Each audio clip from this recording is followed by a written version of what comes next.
Hey, welcome everybody. We are here with the Show Me Reptile Show podcast. We've got a couple of guests this week, both off the Show Me team. We've got the general over there, Steve, is joining us.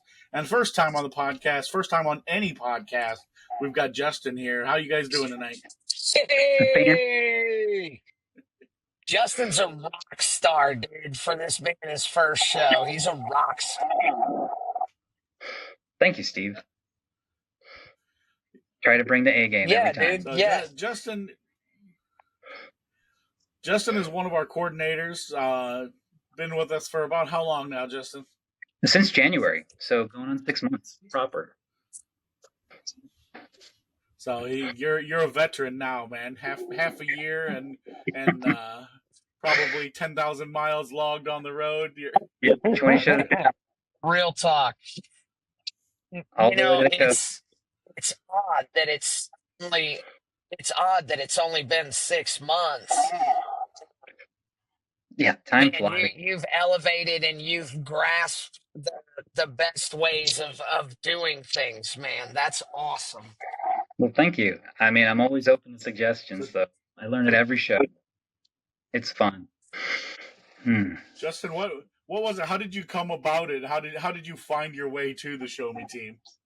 Oh man, I have a family member that's involved in Show Me, Blake, and he's introduced me kind of even to the whole world of reptile expos. I'd never been to one before. I have a very different background, as you know, like in internal medicine, as a mailman, and as a country boy growing up. So the most exposure I'd ever had to snakes was either, trying to avoid them when I was walking and carrying mail, just seeing them when I was growing up on the farm. But now it's just dive right in and learn everything I can about reptiles and the actual hobby and general information out there about keeping reptiles. It's really amazing to me how deep it is. I've really dove into it now. I'm fascinated with how much there is. I mean, you could spend a lifetime with it, so it's awesome. Yeah. So you didn't have any aversion or fear of reptiles, but you weren't really like a reptile keeper or immersed in that world before you came onto the team. I don't know. When I started, I was actually pretty scared of handling snakes. It was kind of a joke even in the family when my wife was like on the phone with one of my stepsons, and they were like descaling a reptile or something. I'd be like, oh my gosh, like don't even do that on the phone. Like I'm right here next to you. And then at one of the shows, favorite vendors and helpers like Roxana Monday, she just like grabbed my hand and put a snake in my hand in Durham, North Carolina, and I was like, we're doing this. And then just last week I handled like a 4-foot long hypo sun glow boa on a live news event, and that's a big step for me. So we're getting there, man. So I have a question about that. So, like, for you coming into something like this, Justin, and being here for 6 months, and this wasn't, like you said, this wasn't anything that you thought you would do. You didn't do this before. It's almost like us bringing in one of our customers. What's this experience been like for you? Because, like, you're in the excitement time Yeah. frame of seeing everything. And Oh yeah. I mean, I'd never been to a so, reptile expo before. so like for me, I so yeah, like for me, I still dork out on the animals when I go. Uh, I've been doing this for a while now. So like, Oh, I think they're so beautiful. So I think once I got over the fear of it, it was just, and even with the fear before, there was always the appreciation of this. This is one of God's creations. This is a beautiful creature, like all of them are. And so once I got over the fear and then just started to be able to handle them and get to know them on an individual level, it's just even led me further into this appreciation of like all of creation, all of the world. I just reptiles are beautiful. I mean, there's like I saw a snake at our last show that was like iridescent, and it was just amazing. And that's what I try to tell people when I'm communicating with people that are new to handling or anything like that. Nobody says you have to come right out and handle, but there's no reason to totally cut reptiles out from some sort of thought process somebody else implemented inside of you at a younger age, because you cut yourself off to some of the great things that we actually have available to us on Earth. As cheesy and sappy as that sounds, it's the reality of it for me. Oh, Uh, yeah, I think of it just the feel same way. blessed Like, to even be able to do what I do. yeah, I mean, you might look up at the night sky and think, "Oh my God, that's a beautiful sky." But I've grown now to look at different species of reptiles and oh my God, that's a beautiful specimen. That's a beautiful critter right there. Do you mind if I get a hand on it or take a better look at it? Some of our vendors are really pushing the envelope on their breeding patterns, and that's one of the things I've really gotten into appreciating is the genetics behind it with my medicine background. Um, it it just blows my mind how these guys are figuring out some of the combinations that they're seeing. So I love it. There's a whole world to dig into of Yeah, I gotta husbandry. say that's one of the things that fascinated and brought me into the breeding world is just the whole genetic side of it. And you learned about it in science, and you knew what recessive traits are and dominant traits, and but to actually see it pan out and see that litter come out and 12 babies, and you got four of these and four of these and four of these, it's like, man, that's what I learned in science class. The genetics, it's true. It really legit plays out You exactly know, like they it's told funny. us. It's funny how life worked out. I'd sure like to go back and take some of those high school courses again. You know, as all of that stuff progressed, I sure would have Yeah. liked to have paid just a little bit more attention. Oh man, it really puts Yep, perspective on filling it. out I those little mean, Punnett squares with the big R and the little R. yeah. I mean, and it's even so much more complicated than that now. I mean, they've been doing studies in epigenetics and like different genes turning on and off in different situations. And so I can't wait till some of these breeders figure out some of these even more complicated genetic expressions using epigenetics. I mean, I think that they will get it because there's so much out there, and they've come so far in the last 50 years in breeding. So even the last 10 years in breeding, they've come a long So, way. So. so with you being newer, I'm not going to hit you with a select species, but what grabs you? Do you like the snakes? Do you like the turtles? Do you have a preference to lizards or I think I'm still kind of drawn to some of the snakes. And I really like some of the bigger species. I know that's crazy being someone that was scared of them, but when I see like these huge boas and right?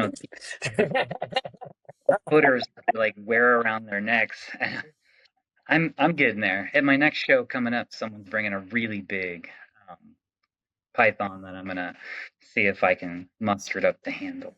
It's gonna be fun. what Yeah. what show is that, Justin? Where can I'm everybody see you at, brother? I'm doing Oklahoma City this weekend, Father's Day. It's gonna be fantastic.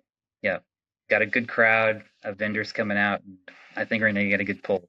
It's a fun Father's Day event. I mean, I wish that I would have done something like that with my kids, earlier on.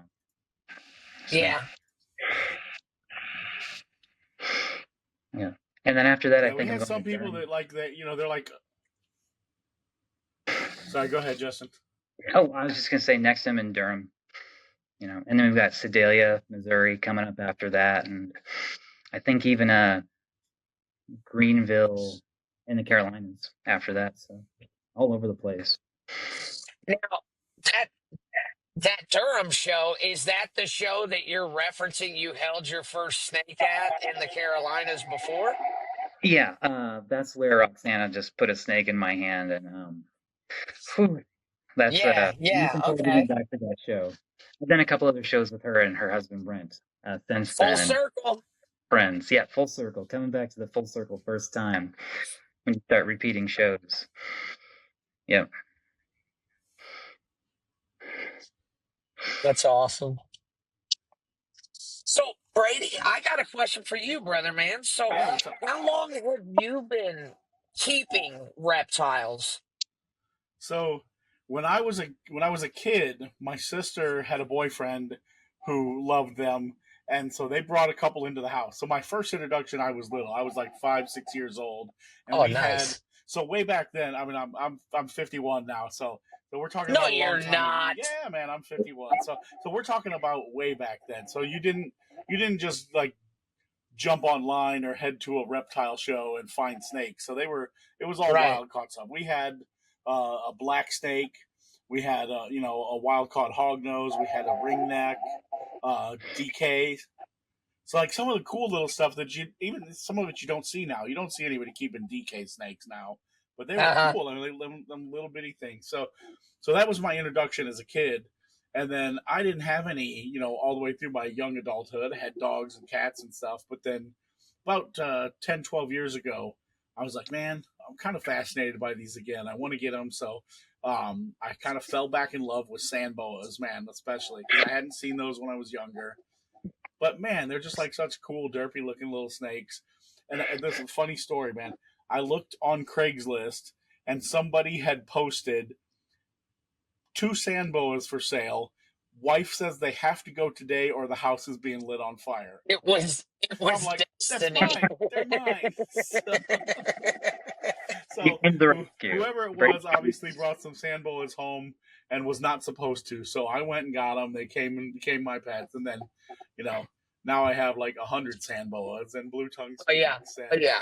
and ball pythons because you always get sucked into that world because there's a million different combos. So And not very many people know this, but in the beginning, it was coming down to a sand boa or a ball python. If I had bought a sand boa, I highly doubt that I'm on the screen with you guys right now, but the way that the world worked itself out is wild. And I still don't have my sand boa, and I am indeed going to get one because it was one of the front runners. They're derpy looking, dude. The way they're just derpy. I yeah, like them. they're just built different.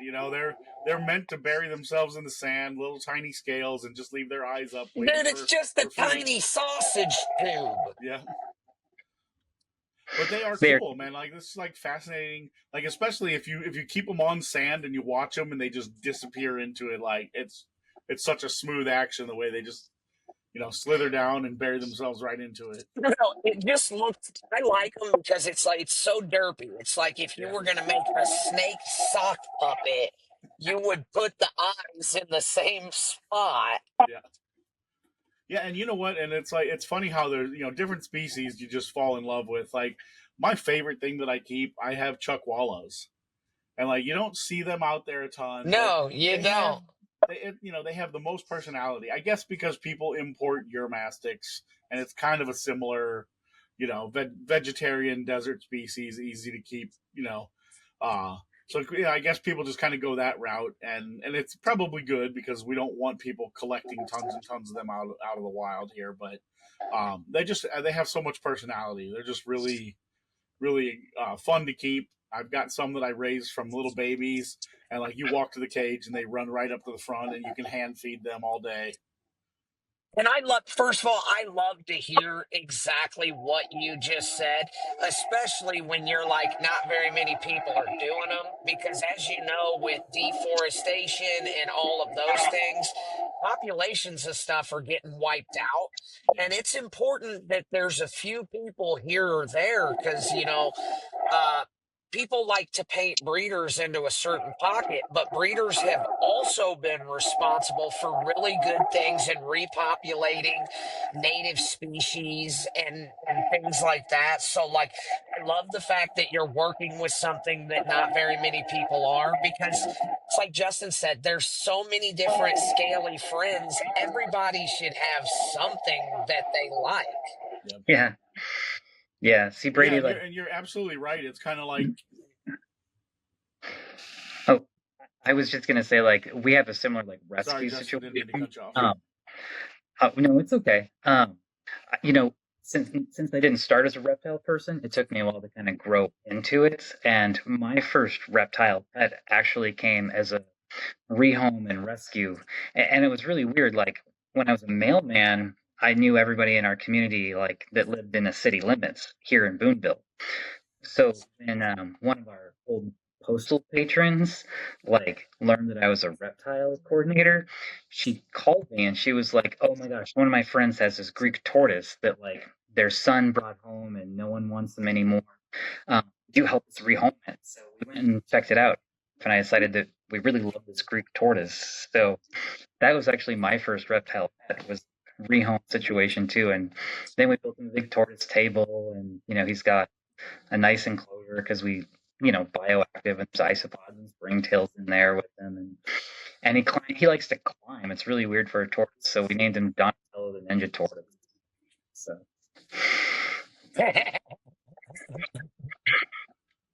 So.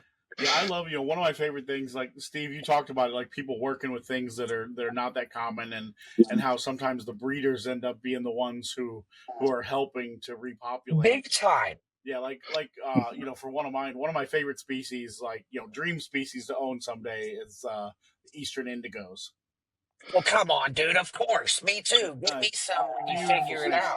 But same way, there's a lot of breeders that have helped with breeding them at home and then helping to turn them back over to Fish and Wildlife to release them out into the wild, because they are actually one of the species that needs a bigger area than a lot of snakes. A lot of reptiles stay in one small area, but those guys roam. I think they need like almost an acre of land themselves, to survive. So with housing coming in and golf courses and everything down there, it just has really devastated their landscape.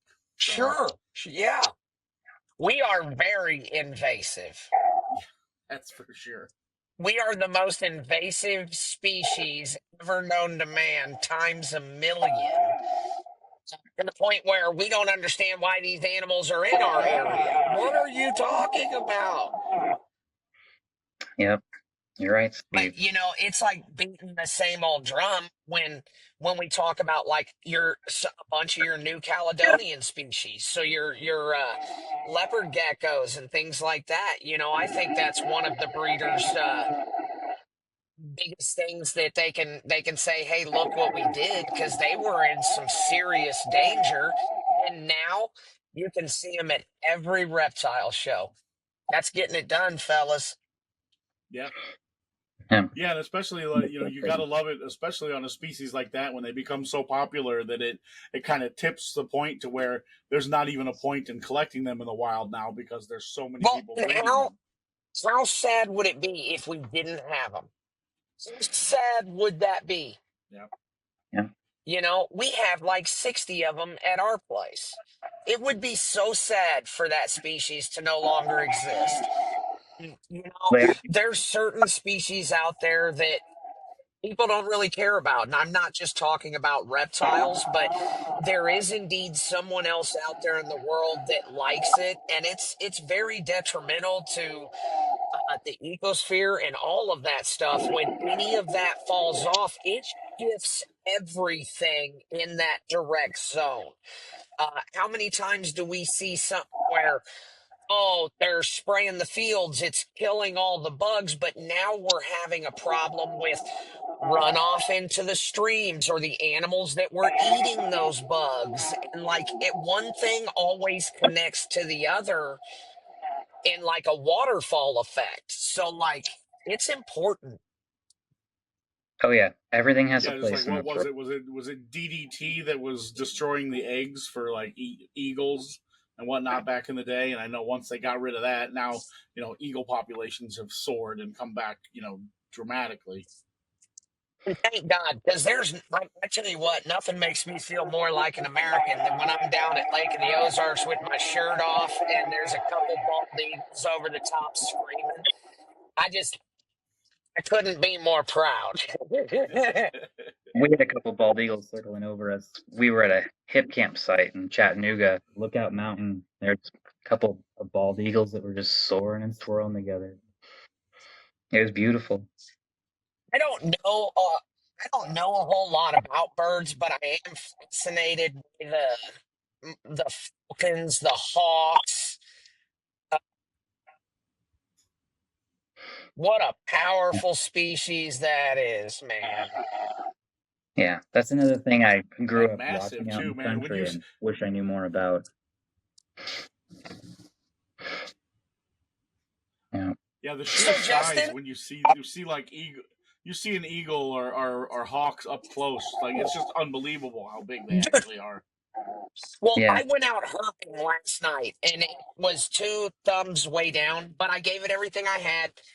It was a shoot the moon because the area's been flooded for 6 days and it just went down and it could yeah. have went off. It could have been crazy great, but it wasn't. But um, oh, well, now I've done forgot what I was going to say, so obviously it wasn't all that important. But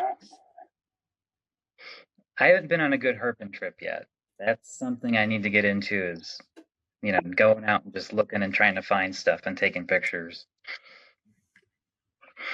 It sounds like fun, well, and I'm comfortable now. tread lightly because it's a lot. It's a lot of fun, but on something like that up front, if that's not something that you've been doing, there are immediate dangers. So please don't just reach down and flip a rock, man, because accidents happen. They happen. Oh yeah, And it like I can said, I grew happen to up in me. the country. I flip enough of them, something's going to get me someday. Yeah, and we do My have a job few. is to make sure that doesn't happen, but I'd be naive to think that it can't. Yeah. So So if you get out in the we kind country, of went off on our own little tangent. sorry. I grew up in Missouri, and there's only so much to do. So I always had my shoes and socks off down in the creek, getting muddy or whatever. I just didn't know what it was called. I thought it was called being a little boy. So Hmm. because it's just the area I live in and the family I grew up with. My original family has a lot of red on its neck, a bunch of cowboys and barbarians over there. But as the next generations came around, Hmm. I don't know. There's still a little cowboy in me, but I'm a lot of rock and roll. Yeah, I grew up in the creek too. Something about So, Manhurst Creek in Missouri. so I gotta ask you then, Justin. So, what keeps it so exciting for you every weekend? Is there something that keeps you coming back? Because what people don't understand is Justin has maybe as much energy, if not more, than myself when he's at the show. And it Yeah, doesn't matter if he's been at the front door for 4 hours and you walk up to him, he's going to hit you with the thumbs up. yeah, with a I'll be honest with you, if you sparkle. don't give me a thumbs up, I feel like we may not be friends anymore. Uh, Oh what yeah. keeps you hype, dude? Oh man, it's for me, it's just all about everybody being excited at the shows. And I mean, when you get the kids excited when they're coming in and their parents and tell them what they're about to experience, Best part. it just blows people's mind. Best part. But what really gets me is when those families are coming back out and they're passing you going out the door and they're looking back at you with a thumbs up, going like, "Yeah, man, that was so much fun. Thank you for inviting us out." You know, that's And what it's really. genuine. It is a genuine thumbs up. Yeah, a lot of times I feel like I can tell who's going to have the most fun when they come in, but sometimes people surprise me, and people that I thought may have been a little sour walking in the door, they leave and they had an awesome time. So that's what really gets me is just hooking up Mhm. the people with the hobby and instilling that love. Especially, I mean, I wish I'd had that from an earlier age because it took me, I'm like 43, so it took me until 43 to get over a fear. Kids that grow up without that fear and are used to it, they can do some amazing things. We had this kid in Largo, Florida, and I shouldn't even call him a kid, but he ran his booth. He was the chameleon breeder. So Aria to go reptiles. I mean, his parents organize his booth for him, like to come out to the shows, but he runs his own operation. He's like 14 years old. I think that's amazing. It's those kind of people when they get passionate about it that are going to be the future of this hobby and the future of like all sustainability and ecological practices. I mean, those are the guys that are going to come on. Maybe he'll be a PhD, in herpetology and just go on and be that mastermind behind reform, making everything so that we can all coexist. So, And that's what I'm most excited about my youngest daughter. I'm yeah, Marion, 44.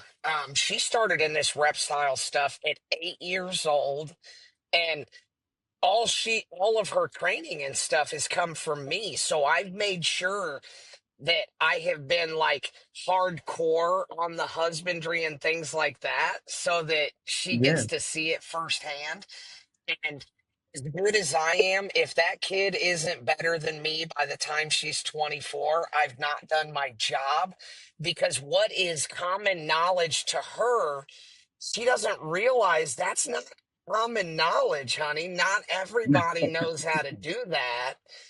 Uh, no, and I kids just like, amazing like that. Just when you soaking do it up. that at a young age, when you do that at a young age and you introduce children to animals or something like that, and you have the ability to transition that, those are the people that in high school have the advantage of when they're asked, hey, what do you want to do? Well, they've known for 10 years that they want to be an exotic pet vet, that they want to do this, they want to do that. So you start harnessing that focus and energy. Where now in a lot of the high schools, my kids took zoology. That wasn't a class when I was in school, dude. Yeah, I would have been so up in that. They have volunteer programs at the zoo with who I am. If my kids bring it up to me and they want to do it, yeah, well, don't play around because I'm going to make the phone call and you're going to be out at the zoo.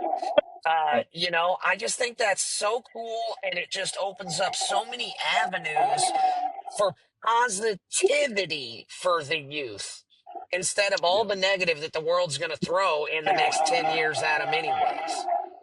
yeah. There's Yeah, an and Steve, overwhelming we amount had of negative. that We're a video positive light out there. over the weekend with the kid holding that snake. And you know what?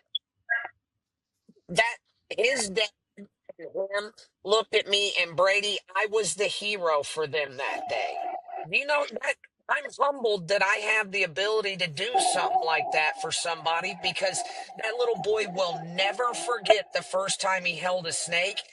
And because of Show Me Reptiles, it's been solidified, and he can always go back and rewatch his moment if he Yep. digs. Yeah, and I always, when I was vending, now I've been, busy with a lot of the, the social media and helping on the back end of this stuff. I haven't vended or bred as much over the last couple of years, but when I vended, I made sure every time I went, I brought an ambassador skink that people could hold and pet. And when kids ask, can I hold something? Like sometimes I see vendors and I know it's just a pain in the butt. They don't want to get a snake out because I Yeah, know nobody's going to buy this thing. Why am I getting it out and letting people just hold it? And I realize, of course, some things are delicate, some things are flighty, some things you just can't do that with. But I had sand boas, man. So every time a kid's like, "Can I hold one?" Sure, it Yeah, absolutely can't hurt you. It's tiny, it's little bitty, and they're so cute and derpy that like even people that are yeah. scared to death of snakes, that it's like a gateway snake, man. It can help people get over that fear.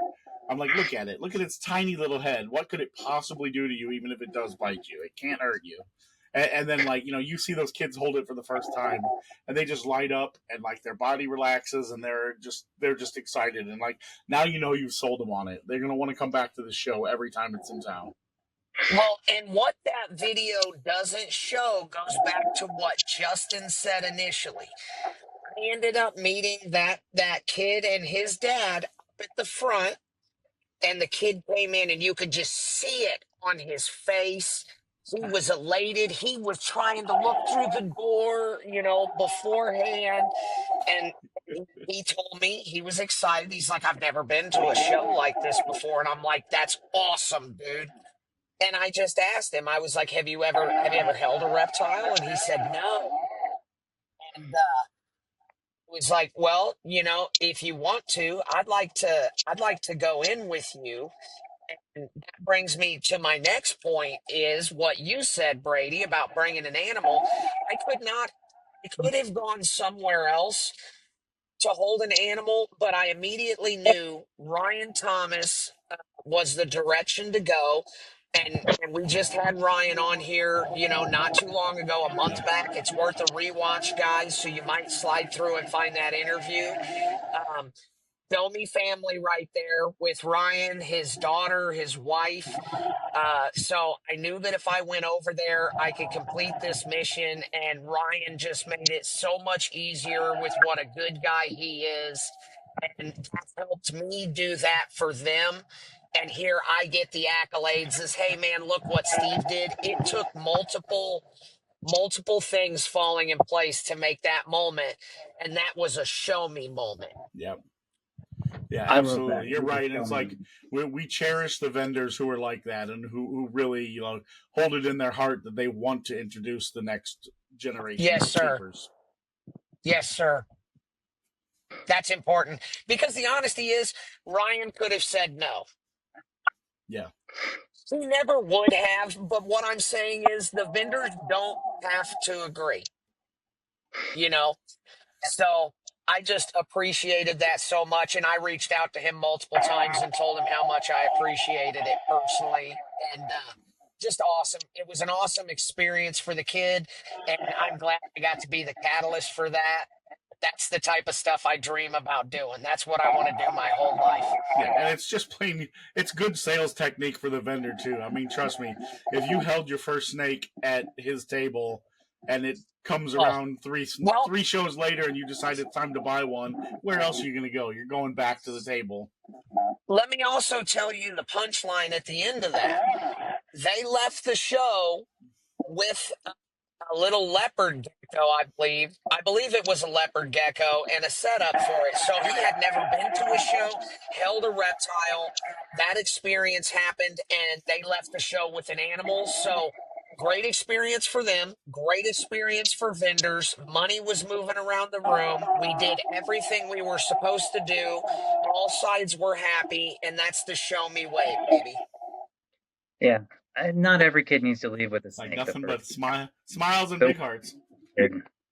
That's what really gets the show me moments. Yeah, you're right, Brady. There's not a show that they'll come to that won't be the first table they go to.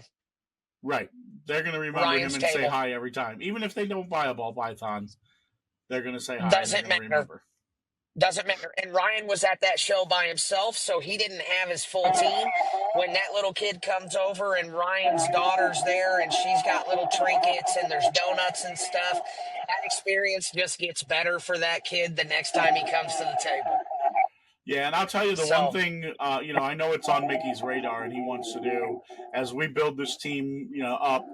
We've done a lot of expansion, and as far as the shows go, now we really need to bring in some more coordinators and some more helpers that can do it. But we do.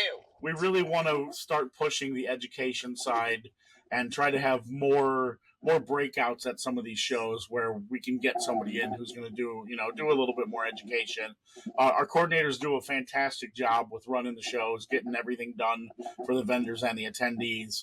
But that'll be the next chapter where we start building that out and bringing more educational aspect back into it. Yeah. I think having some for anyone that might be Go ahead, Steve. For anyone that might be watching this, doing the coordinator stuff like what Justin does interests you or some of the energy or vibe we're talking about, if you're in the St. Louis area, definitely reach out to one of us and we would love to set up an interview, guys. So we're looking for good people, but if there's good people that are already out there looking, come and hit us up. Oh man, it's fun. Yeah, you need to be willing to do some traveling on the weekends. Have fun, love people, love reptiles. Yeah. Yep. You gotta love people though. And the traveling isn't. There's such camaraderie out on the road. I know I had a great time going to the show with Justin and Mickey. I've only got to do one show with Justin. I'm hoping to be able to do more. I know I will, but we need more coordinators and get everybody trained up, and then we can kind of start floating around again a little bit more. So We're all Just Yeah, lots it's of already exciting all over stuff. now. and they It's awesome. We're coast to coast now. Yeah, and that's the thing is we've expanded a lot. Just recently we added Albuquerque, New Mexico, so Yeah. there's not a lot of shows down there. New Mexico is a I little heard, more restrictive on their reptile laws, so vendors bringing reptiles in are going to have to register what they're bringing in, the sexes and whatnot. So it's not hard. It's not incredibly difficult. It's not super restrictive, but there is some paperwork. So I think that's why a lot of people have shied away from doing shows in that market. But that's well, exciting to be able to bring it into a market that doesn't have it. I would that's what love I to was see the going to people say. to the Here's first the show. thing about that. So I understand that they have a little bit of red tape they've got to do. Like you said, Brady, it's not difficult. And I know Show Me has made it fairly simple. And I'm sure that there's links that you have the ability to send people and walk people through it. Yes. But guys, that little thing there, what Brady didn't say, I heard it's been over 20 years since there's been any sort of show down there at all. Guys, could really be worth your time to get out there and vend. This is a totally untapped market. And don't be naive that they just don't like reptiles down there. Oh, I expect Yeah, some and not only Colorado that, and but Texas and Utah people to go. Absolutely. But we have a few New Mexico vendors. Yeah. They do the and if Texas you've show. never been, if you have never been there, Albuquerque is just a beautiful, beautiful place. I mean, like I literally, haven't yet. it's desert, but it's Blake and I drove through mountainous. New There, I Mexico mean, it's just to get to El Paso. And you're right, it was gorgeous. It was absolutely stunning landscape. So, yeah.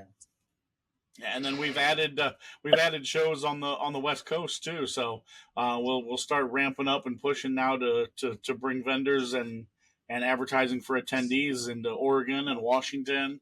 And I'm excited about that. I'm excited about the Oregon stuff, Brady. yeah. Well, and we've started making a big push now as we're getting closer to it. Steve, I know you're heavily involved in it, but we've got Virginia Beach coming up in August, and that place right? is a. Have you looked at that venue, man? It is a monster, beautiful It's Hey, venue. so everybody's got their shows I'm geeked out about, man. How about Colubrid Fest, bro? Let's not knock that one off the map, dude. Yeah, Colubrid Fest, dude. These are all show me bangers, bro. Colubrid Fest, forget about it. yeah. And Colubrid Fest last year was the first year, but we did it in Indianapolis, and it was on the same day as a football game. And I know that there were some traffic issues, and the venue was beautiful, but it just wasn't the most conducive spot. You This don't one's want to miss it this year, no. guys. I'm telling you right now, the general's going to be in the house. I'm going to be like a kid in a candy store, dude. It's going to be the weekend to be at. Yeah, and we get some of these people that there's always a little bit of negativity in the reptile world, and you hear the people that are like, "Oh, this reptile show was nothing but ball pythons and cresteds." Okay, well here's your chance, man. There won't be a single ball python at this show. No geckos, just all colubrids. It's going to be awesome. So yeah, if it's really your concern, and that's who you are saying it, and a lot of people are saying it, then you should come over and check this out, dude. Yeah, if I wasn't working I'm that weekend, excited. I wasn't able to make last year. We had some family medical issues that were coming up, and it just killed me not to go out and be able to be out there with, Clint and Mickey, and I'm not missing this year. Yeah, I don't blame you, man. That's going to be a blast. Are you going? I plan on it. Of course you are. Yeah, of course you are. I wish I could. So yeah. So what's the next show that you think I may see you at, Brady? Are you slated to come out to any of the shows coming up here over the next month? Or I'm a little restricted on the local stuff depending on what's going on. But I can sometimes make Blue Springs. Obviously, everything in St. Louis. That's 60 seconds from my house, so of course I'll be at the St. Louis show. But I do want to go to Colubrid Fest. As long as Mickey's got space and we can make it fly, I'm going to try to do Virginia Beach. I think Dude, I don't know how the Colubrid Fest thing's gonna work. It's gonna be like 5 cars, and we're going to like caravan. a show me parade on our way to Indiana. But it's really not that far. I mean, that's not a long drive. You can sit on my lap if you have to. You guys have fun. Love it. I love it. We just booked a new one too. Waterloo, Iowa. So a new spot there. Beautiful. Oh, I didn't hear about that one yet. Beautiful facility. Going to be a 2-day show in Waterloo. It's almost a brand new convention center that they built. Big space, and we've got some bangers up there in Iowa in general. So this will be an all new area, and it's an hour plus or hour to 2 hours away from everywhere else that we've done a show up there. As far as Dubuque, Des Moines, some of the other places that we've been. That's what I was getting ready to say. I wanted to go to Dubuque so bad just to see the venue in person. Did you do that show, Justin? No. I was originally signing, I got switched out, but I'm excited about it too. I'll get it at some point. I mean, we get to rotate through, so I'm sure I'll hit every show in the next couple of years. Just might take a while because we've got so many shows. Oh, yeah. I mean, and only so many weekends a year we can work, so. Yeah, and that's crazy to think about that we have more That's a fact. to do every weekend. If I just worked every weekend and did a different show, I wouldn't hit all of them because we have that many shows. That's crazy to me. And it's exciting to me. I like going to new cities and stuff that I haven't been to. Yeah. Some of the smaller show me shows are absolute wonders hidden in these small cities, small towns. Yeah, everybody's got such cool stuff. You never know. You never know what's going to be on the table. I know. Yeah, I've said it before, Brady. The most diverse animals that I see at a reptile show is a Show Me Reptile Show. Yeah. Well, one of the things I think about our show setup and the style of show that Mickey has built that makes it a little bit different. A lot of these shows sell a bigger spot, like an 8x8 or 8x10 booth, and it's $300, $400, $500, and electric, and I'm not saying that that's wrong. I mean, you go to Tinley, and that's a beautiful show, and it's all these big booths, and it's amazing. It's a blast.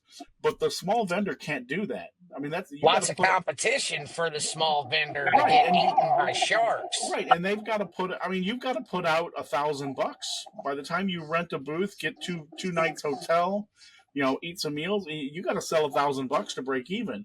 With our shows, being able to do it, and build it out 1 table, 2 tables. Buy 3 tables, get 1 free. It kind of makes it more sizable and easier to work out for vendors of all sizes. So if you're a small breeder just getting into it, you can put out $120 for the weekend for a table. Yeah, you got to invest a little in your setup, but that $120 for the table, you can recoup that in 1 animal. Well, and then you talk about some of our premium shows. You mentioned Tinley, and that's not one of our shows, but you mentioned Tinley, and then you think about some of our premier shows, like when you're talking about Virginia Beach, vacation destination. It's amazing. It's open for anybody. It doesn't matter if you live in California, you can come out. So the differentiation, Brady, I believe you told me, we're looking $150 for tables. Yeah, $150 to be in Virginia Beach Convention Center, this giant, like 500,000 square foot place. Obviously, we don't have the whole place, but it is a massive, beautiful building right by the beach. And that's something that Mickey has done for his vendors, because I can tell you, filling that building does not pay that venue. No. Is indeed going to come down to the amount of people that come through the door and things like that. So, guys, he's hemorrhaging on that side so that people are able to come out and participate in something like this. And if you never have, this is a great show to get your feet wet. Yeah, you could be Show. a small breeder, a hobby breeder, or somebody just getting into the game, $150, and you're at this massive show It's in huge. Virginia Beach. Yeah. Oh Because gosh. here's the thing, guys. Social media does a lot of this driving.